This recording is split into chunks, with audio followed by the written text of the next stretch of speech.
Mark from the States, Mark from the States, it's Mark from the United States. Good morning, good afternoon, good evening. Mark from the States, how are we doing today? I am doing fantastic. I hope you are as well. Thank you so much for coming. Today, we're going to revisit with Dilip Sarkar MBE. He's a historian, and his main deal is the Battle of Britain. We did a video on him discussing the actual start of the Battle of Britain. That was a video we did a little while ago. Very interesting. I encourage you, if this interests you, and he is a author, historian, all things knowing about the Battle of Britain, I encourage you to go over to his channel and check out his videos. They're very informative. They're very interesting. I don't know a ton. I mean, I know just the periphery about the Battle of Britain, just the high, the high points, I guess you can say, the facts that everyone knows. But he is, would I say he's an authority on it? Yeah, sure. But you should be the judge. You should go over there and listen to him. He's written many books on the subject. He knows a lot.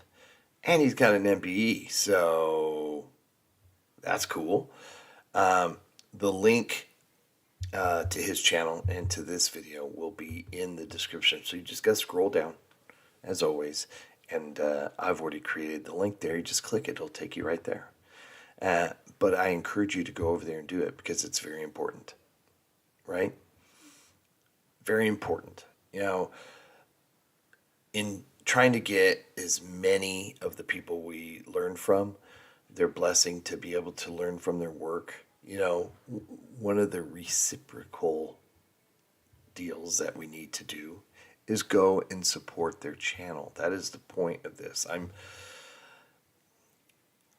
Yes, I want to learn and want to share it with all of you on our channel, but it's really, a major point is to go and have people go over there and support their channel. I mean, that's why they're allowing us. They want to expose their channel more. So it's really, as you can see, very, very important. And I'm kind of a stickler on that because it's true. We talk about this, I think, every video, and you're probably tired of me talking about it, but it's important that you support the original content creator. And I'm going to keep talking about it at the beginning of videos and at the end of videos and during videos, because without them, I'm not able to share this and share our learning experiences with all of you. So please go over there. Do what little you can. So thank you. So anyway, today's video is the Battle of Britain in British cinema. I know there's a lot of film buffs out there, a lot of war movie fans. I'm one of them. I don't get to watch them as much as I used to. And I know I've seen documentaries on the Battle of Britain, which were really, really good. I haven't seen too many films on that. So he's going to get into it, and I think he'll probably talk about, what's actually, historical, what's, that sort of thing. Not sure what this video is going to entail, but I'm excited to see this. I think it'd be fun to watch and learn from. So, and he's really good. He's really, really good. So please get over there and help him out. So big fake couch, you know the drill. Let's get into it. All right, let's do it.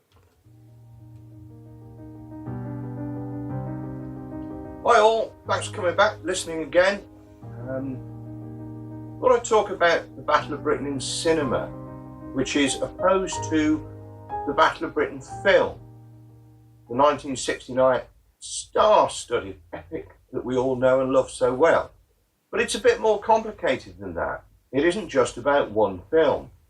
And the other thing that's interesting is the ongoing debate between historians and filmmakers, which is a big thing in academia. I studied it at university some years ago, and it was very interesting about this juxtaposition between the historian's quest for accuracy and accurate interpretation of events based upon evidence, and the filmmaker whose job is to transfer a story to entertain us, or a piece of history onto the film, onto the silver screen. And to do that, a filmmaker only has a comparatively microscopic time frame. So something like the Battle of Britain, for example, is a big story, massive story actually. It's not just about a handful of Spitfire and Hurricane pilots, far from it. If you were to look at the thing as a whole, you've got Coastal Command, Bomber Command, you've got the Germans, you've got the Home Front, you've got the emergency. It's a massive story, huge story. How on earth are you supposed to do that, even in 2 hours?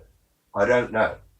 So it becomes necessary for filmmakers to have composite characters. You may have one fictitious character that's actually been inspired by several different people and their roles, and to telescope events. So events have to be compressed. The wider context, it may not be possible to explain all of that. Very much the case, very often the case. So it's complicated, isn't it? And I take my hat off to these filmmakers. I really do, because I think it's an incredibly difficult thing. Now, of course, what the academic historians play up about is the fact that this view of history is inaccurate and therefore wrong. And a film that was studied and cited, that Mel Gibson film about the American War of Independence. I forget what it was called now. Not very I like the historical. Film as entertainment, Accurate. but historically it's completely inaccurate, as is Braveheart, actually. But and many others. they're very fun to watch, though. But the point is, they're not made as documentaries, these films. They're made as entertainment. And at the end of the day, if they inspire interest in the subject and inspire people to perhaps go away and get some books, because that's where the real knowledge is, isn't it? Books. And do some reading and do their own research and to find out more about it, then that's a wonderful thing. Yes. And that's why I'm fully on the side of films. I get the historian's point. I'm a historian myself, a fellow of the Royal Historical Society, and I get it. But there's a bigger picture, no pun intended. For example, when I was, I think, 7 years old, the Battle of Britain, 7 or 8, the Battle of Britain film came out, and I was already well into it, make no mistake, brought up in the 60s against the backdrop of war comics, war toys, model planes, and so on and so forth, and the relentless barrage of war films generally. And I bought into it all. But I went to see the Battle of Britain film. Now, I've studied the film, and I have been through the film frame by frame and done what's called a reading, which actually was in this book, The Battle of Britain, on the big screen, which really focuses, no pun intended again, on the Battle of Britain story in British cinema, which is what we're going to talk about. But going through it every few seconds and commenting on significant things, things that are right, things that are wrong, what's actually happening, and maybe not the viewer, without the knowledge, may not be fully conversant with, and so on and so forth. That would be me. Really interesting thing to do, actually. It's called a reading. And when I did this book, I did a reading for probably 5 or 6 films, and each one took about 5 days to do. It reminded me very much of my days as a detective, now some years ago. Stop, start, transcribing, tape recording, interview. But anyway, there we are. So, film's an amazing thing. And, of course, propaganda is so important during wartime to maintain and increase the morale of your own people, and of course to demonize the enemy. And Hitler certainly harnessed all of that in Leni Rosenthal's incredible film, Triumph of the Will, before the war, which showed Hitler at the great Nazi Nuremberg rally. It's on YouTube. It's a real genius propaganda film. Didn't do Leni Rosenthal much good. She didn't get any work after the war. But everybody cites that film as a masterpiece of propaganda, which it is. Now with the Battle of Britain, it's a funny old thing, really, because everybody was terrified of air power between the wars. So there were a couple of real doomy, gloomy films came out before the war. Things to Come, which told of H.G. Wells. I think it was Every Town, which gets pulverized by enemy bombers and then defended by fighters to really show the air defences. But it was all quite gloomy and sort of bought into this, the bomber will always get through. I haven't heard of this one. As Trenchard said, there's no defence on earth going to save you from the bombers, and fighters are of only any use to keep up the morale of one's own people, extraordinarily. And then The Gap. Now, The Gap was an interesting film because the idea of it was to recruit a deficiency of manpower in certain areas of the air defence system, and it showed perhaps counterproductively, because of those deficiencies in manpower, it showed a town getting absolutely plastered by enemy bombers. So the sort of theme of the Battle of Britain that was to come was already there. Now the issue was, once war began, of course, it was a question of an antidote to those doomy, gloomy films. And this came in a film called The Lion Has Wings, which featured, ironically perhaps, a flight of 74 Squadron Spitfires, whilst the other flight was actually involved in the Battle of Barking Creek friendly fire incident. But that's all for another day.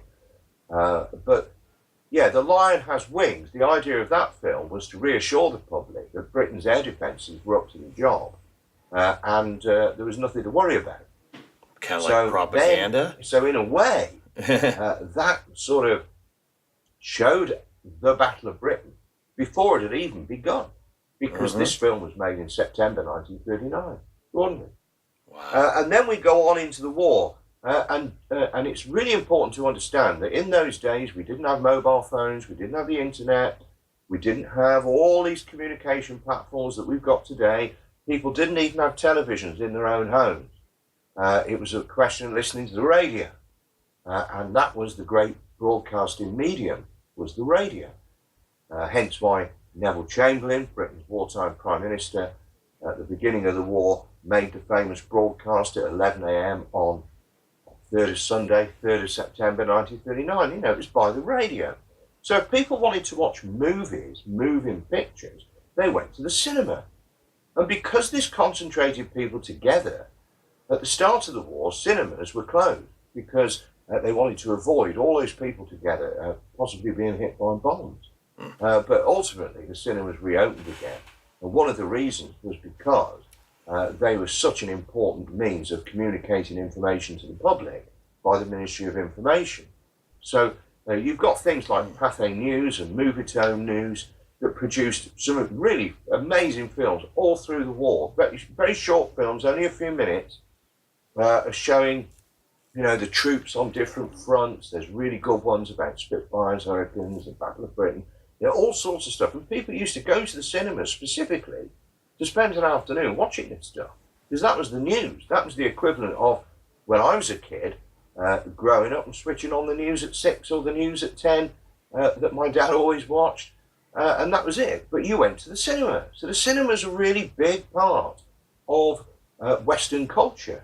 And I know it still is to a degree, but this is different. You know, the cinema was huge in those days.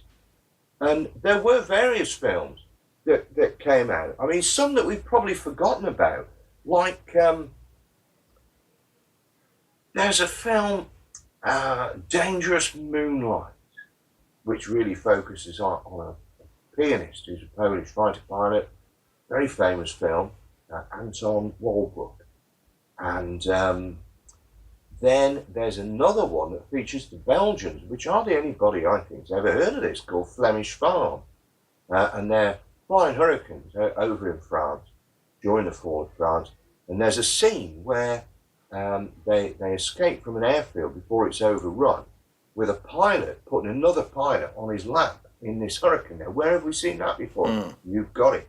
Battle of Britain, 1969, one of the opening scenes. It had to have been inspired by Flemish Farm, which we've never heard of. Then there's films like Tawny Pippin, which is about a wounded Spitfire pilot recovering. I haven't heard of this one either. Not far from where I live now. Lower Slaughter, where Gordon Mitchell lived, in fact, who was R.J. Mitchell's son. Very good friend of mine, sadly died some years ago now. But the film was nothing really to do with Spitfires or the Battle of Britain. It was about saving a particularly endangered bird.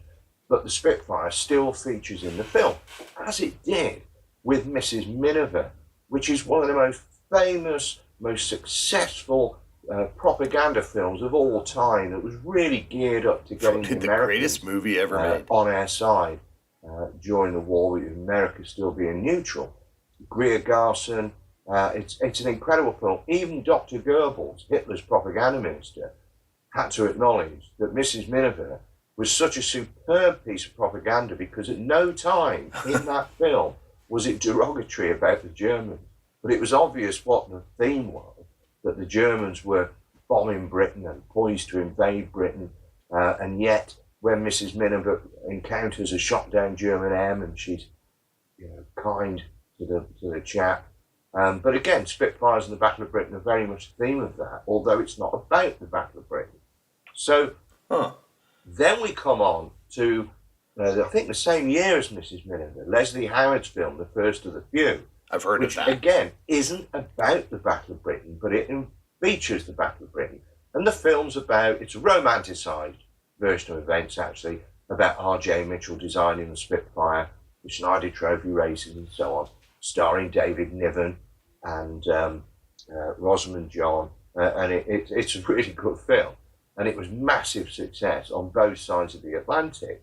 Now, what's significant about that film is the opening scenes show fighter pilots outside dispersal at Ibsley in Hampshire. And they are real fighter pilots, some of whom I knew.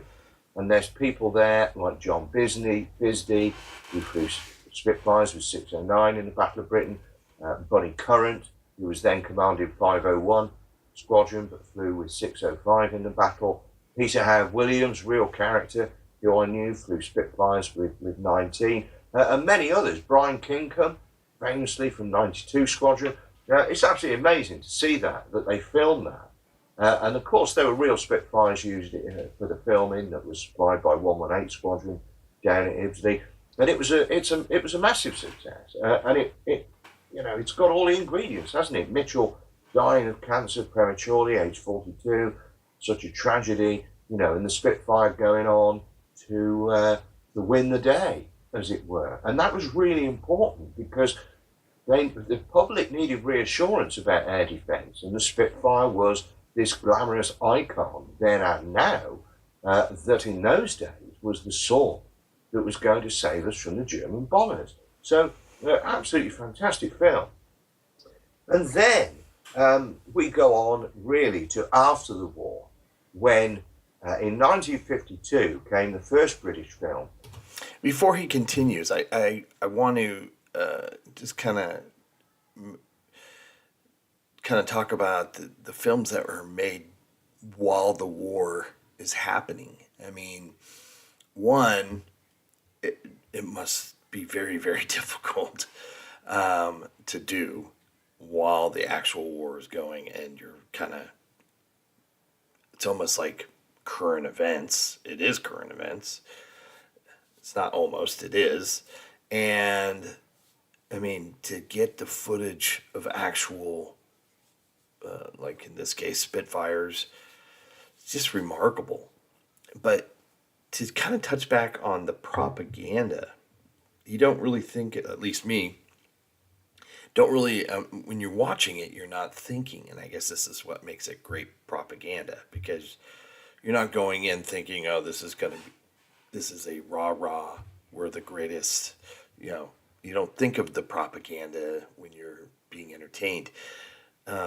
Yes, the cinemas at that time definitely played a huge role, even here in the States. It's kind of the same thing. You were able to get information about the war and what was happening. I used to love seeing those old reels. And the guy who would always narrate, at least here, you always have this voice, you see, and it's the Yanks and the Brits were attacking those Jerrys. He always had that like weird cadence and voice.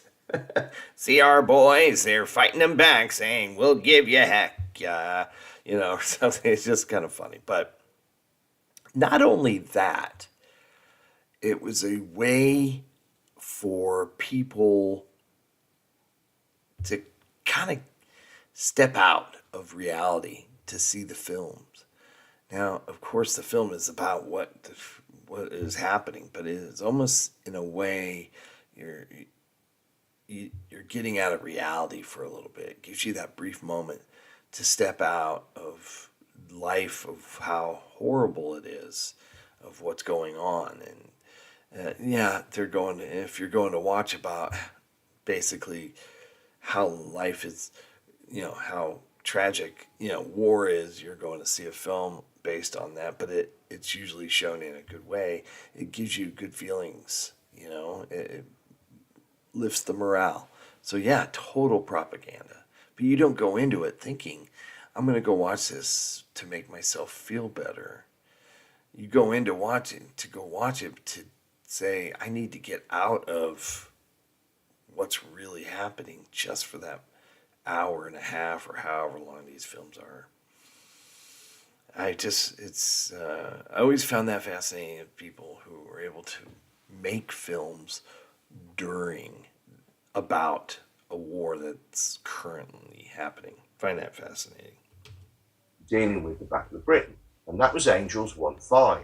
Now, personally, Angels 1-5. I hate the film, apart from the fact that it shows Kenley in that immediate post-war period, and they used real aircraft in a lot of the scenes that were flown by. They were Hurricanes provided by the Portuguese Air Force. Actually, that's what's on the cover of this book, although it's not entirely obvious what they are. Pen and Sword do fantastic covers, but of all my books, this is the one I like the least. That's another story. But yeah, Angels 1-5. But again, this film is focusing on an individual, Septic Baird, young pilot officer, and his adventures and changing personality. But what I take issue with the film is it's all about posh officers, and the only reference to the working classes are a couple of airmen working on a Hurricane who are seen as sort of let's just say pretty thick, and it's just a sign of the times, really. Those hierarchical society days. I'm not a fan. Angels 1-5. Then 1956 comes Danny Angel's Reach for the Sky, based on Paul Brickhill's global blockbusting best-selling story of Douglas Bader. Yarn Yes, I have Douglas heard of that. Bader of the same title, published in 1954. Reach for the Sky. Again, this is focusing not on the big Battle of Britain story, but it's focusing on the story of an individual. In this case, the inspirational Douglas Bader. You've got to admire the man doing what he did without legs at the time, when King's regulations didn't provide for disabled pilots, wingless pilots, and his sheer bloody-mindedness got him back in the cockpit to become a fighter ace and a fighter leader. And if you watch the film, you would think that the big wing, as it was called, flying from Duxford in 12 Group, was winning the Battle of Britain single-handedly, which is patent nonsense. We now know that the big wing actually overclaimed by up to 7-1. And I've written books about it. I've forensically investigated and explored the whole story of the big wing, the political side of it, the tactical side of it, the combat side of it. and Reach for the Skies version is really inaccurate. But there we are. So there are a number of these films, but then you get to 1969 and our beloved Battle of Britain, directed by Guy Hamilton and produced by Ben Peace himself. I need to see that. Been a Polish fighter pilot on 303 Squadron, and it was the first attempt to tell the big story. I think I did a video many, well, it was a couple of years, I think, maybe last year. When my dad passed, my mom gave me all my dad's World War II, mainly their World War II movies, and I think Battle of Britain is in there. I can't remember. I think I did a video and I showed all the movies. DVD player. I don't even know if we have a DVD player anymore, but I need to see that. It's just, there's a lot of movies I need to see, but that one I think I need to dig out for sure. And I think they did it very well. There are some things that are wrong and didn't happen, such as the meeting in Dowding's office between Patrick Weimar, Air Vice Marshal Lee Mallory, and Trevor Howard, Air Vice Marshal Park, over the big wing argument, and that meeting never happened. And by Dowding's own admission, that was his only really omission during the battle, that he didn't get those commanders together to get it sorted out. But Dowding was the strategist, and he had given tactical control of the battle to those group commanders, and they should have got on with it vis-a-vis their commanders' wishes, which unfortunately Lee Mallory did not. But again, all of that for another day. The Battle of Britain was incredible because a lot of these films, Reach for the Sky particularly, although there are real aircraft, a lot of the scenes are also done with models, and they're old black and white films. They just didn't resonate to young schoolboys of the day. And then we've got Battle of Britain using mainly real aircraft provided by the Spanish Air Force. The ME-109s, in inverted commas, were Hispano-Bucon fighters with Merlin engines based upon the 109 design, and the Heinkel 111 bombers were also Kaisers with Merlin engine, but they're real aircraft. And Battle of Britain inspired this whole new wave of the vintage aircraft movement, with aircraft being restored, put back in the air for the film, or restored to taxiing condition, and that's where it all began. So we owe the Battle of Britain a lot. And moreover, and furthermore, it was in colour. Fantastic.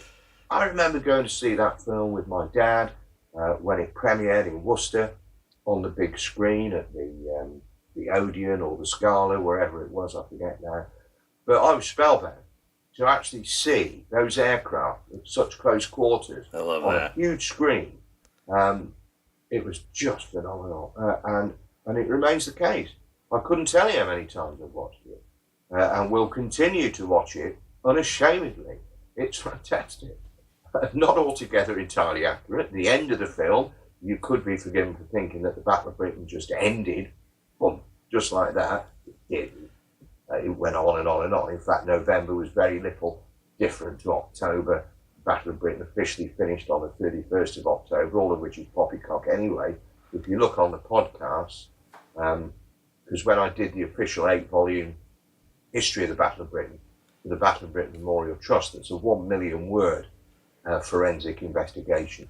You know, I challenge the official date, and you really do get that wrong impression that there was a resounding victory and a very clear-cut end to the battle. There wasn't, but nonetheless, it's absolutely fantastic.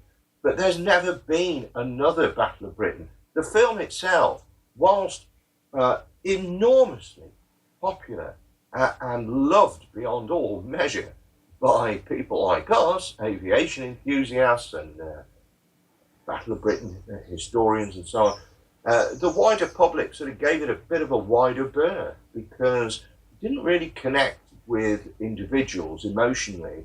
But nonetheless, the Battle of Britain has done us great service. It's done the Battle of Britain great service, and it really has. But there was never another attempt. Now, you imagine, that was a one-off opportunity to make that film in 1968, to release it in 1969, when those aircraft were still flying, were still available in numbers. Today, flying vintage aircraft is incredibly expensive. And dangerous. Incredibly, with the insurance, with the running costs.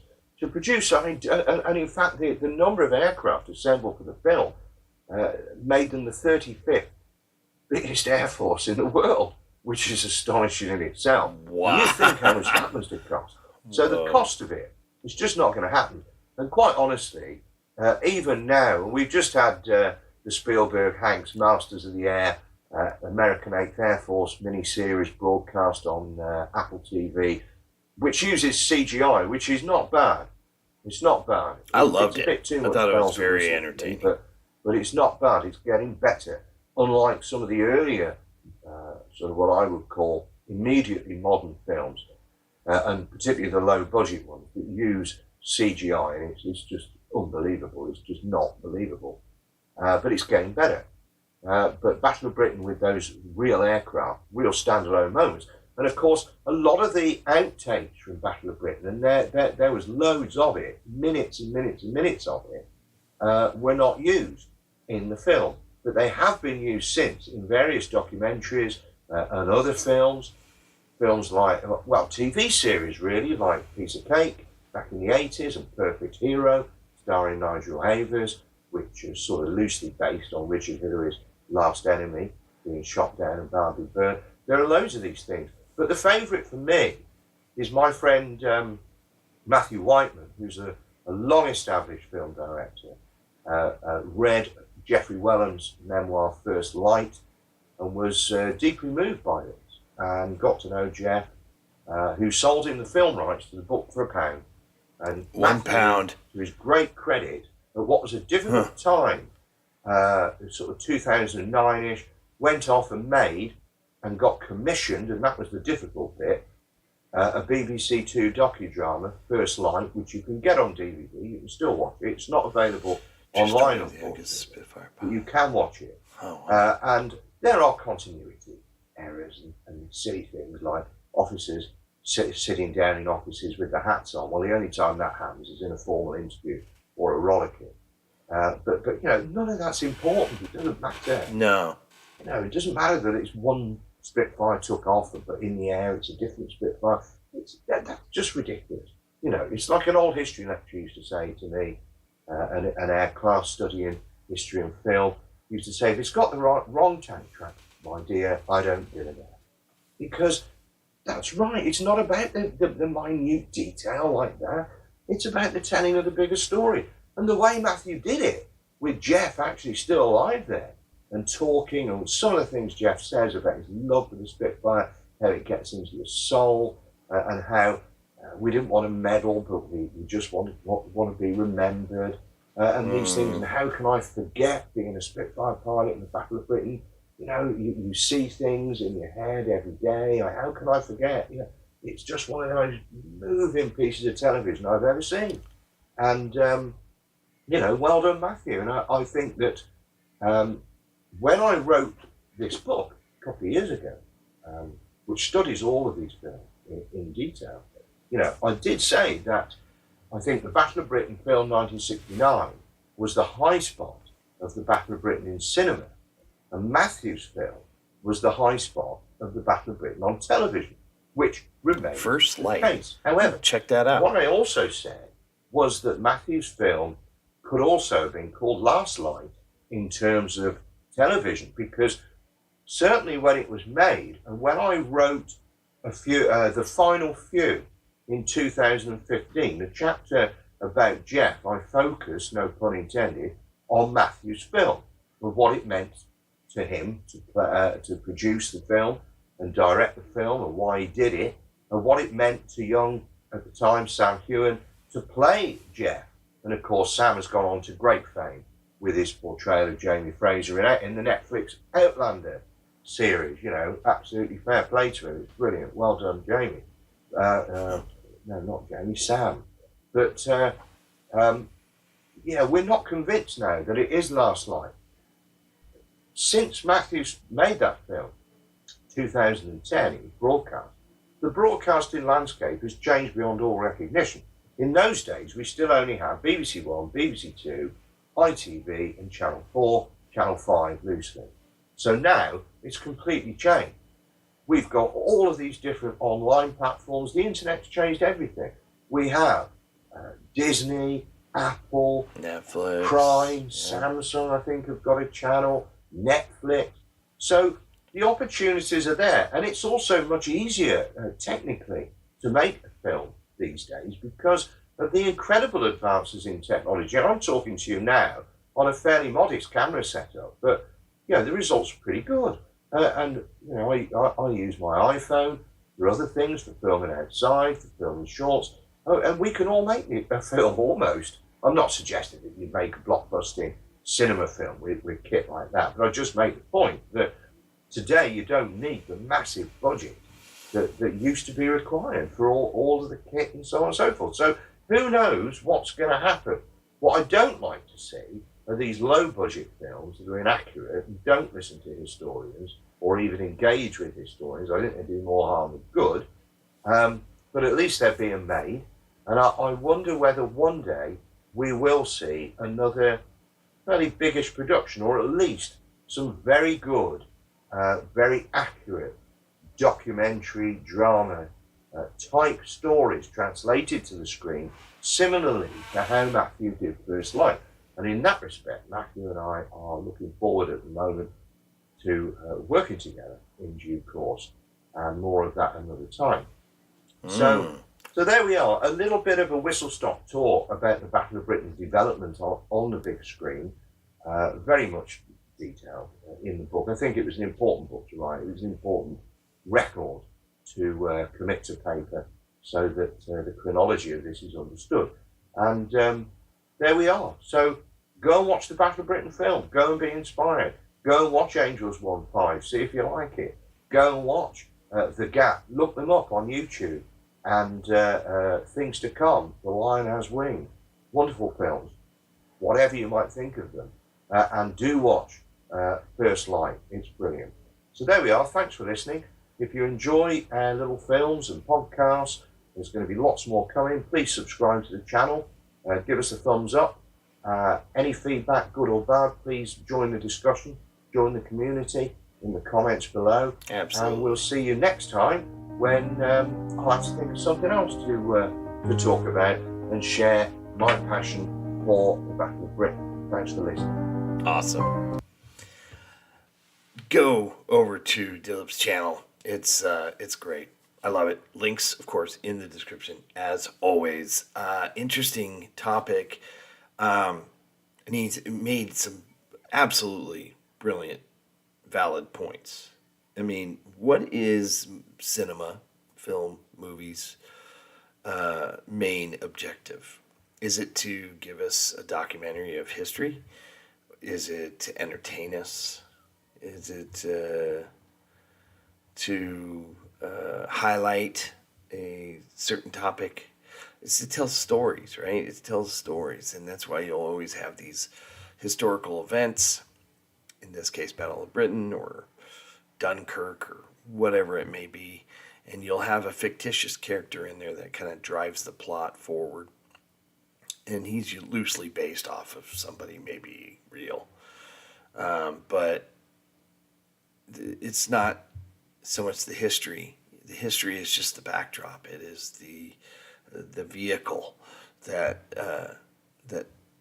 you're in, but it's the story of the characters, the people who lived the experience, and that's what makes movies just so entertaining. And as a I'm not going to say history buff or aficionado or anything like that. I'm a history lover. I don't know history very well, as much as I probably would like, but I love learning about history and I love seeing history. And so history-based films I love watching.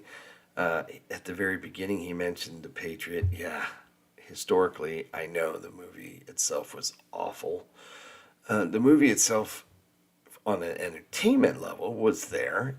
Certainly not one of my go-tos. But if it does come on and I'm channel surfing, I might watch it. Braveheart's another one. But I won't stop and watch Braveheart. I saw it. I thought Braveheart, entertainment-wise, was great. And that's why it won awards. I mean, as an entertainment.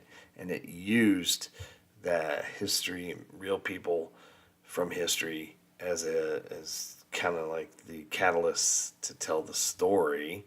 Whether it's true or not, that's, has been proven that they got a lot wrong there. But these war movies that, have the, that are grounded in historical fact, usually tend to sway away and steer clear after a while because, they got to, like he said, cram so much of that history into 2 hours, 3 hours, whatever. It's tough.